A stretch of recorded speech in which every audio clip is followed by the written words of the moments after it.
কি ব্যাপার? আমার বিল কত হয়েছে? 170 টাকা স্যার। 170 টাকা কিভাবে হলো? কেন স্যার, বিল কি আরো বেশি হওয়ার কথা ছিল? হ্যাঁ, অবশ্যই বেশি হওয়ার কথা ছিল, কারণ আমার হিসেবে বিল হচ্ছে 700 টাকা। আপনি তো এখানে 170 টাকা উঠেলেন, কারণ কি? স্যার, যা উঠাইছি, আপনি একটু আমার দিকে একটু যাওয়ার সময় একটু খেয়াল রাখেন। ঠিক আছে, আমি বুঝতে পেরেছি। তাহলে শোনো, আমিও কিন্তু প্রত্যেকদিন এই রেস্টুরেন্টে খেতে আসবো, তাহলে তুমিও কিন্তু প্রত্যেকদিন আমার দিকে খেয়াল রাখবা। কি, পারবা না? স্যার, আমি যতদিন এই রেস্টুরেন্টে আসি আপনার কোনো টেনশন করার দরকার নেই, আপনি আসবেন।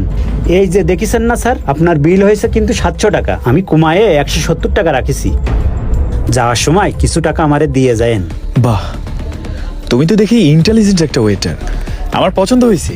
কিন্তু তোমার কাছে আমার একটা প্রশ্ন, তুমি যে দৈনন্দিন তোমার মালিককে ঠকাচ্ছ, আর এতে করে তোমার মালিক যদি দেখে ফেলে প্রবলেম হবে না?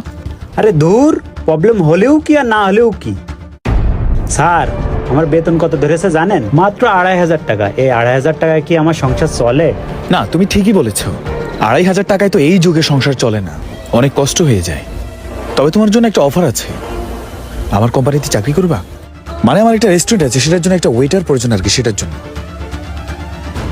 স্যার, করব না মানে? 100% করব। স্যার, আপনি যদি আমার রেস্টুরেন্টে নেন, আপনার রেস্টুরেন্ট তো আমি 5 স্টার করে তুলবো। আচ্ছা, তা বুঝলাম, কিন্তু তুমি যদি আমার রেস্টুরেন্টে গিয়ে কাজ করো, তোমার মালিক কষ্ট পাবে না? আরে ধুর বাড়া, মালিক কষ্ট পালি আমার কি, আমার টাকার প্রয়োজন। গুড, তুমি ঠিক বলছো, লাইফে টাকার খুব প্রয়োজন, কিন্তু সৎ পথে। আচ্ছা, যাই হোক, তুমি 170 টাকা বিল না? জি স্যার। আচ্ছা, স্যার 300 টাকা দিয়েন। ওকে, এই যে 300 টাকা, ঠিক আছে। স্যার, 300 দিলে আপনার লস হবে না? সমস্যা নেই।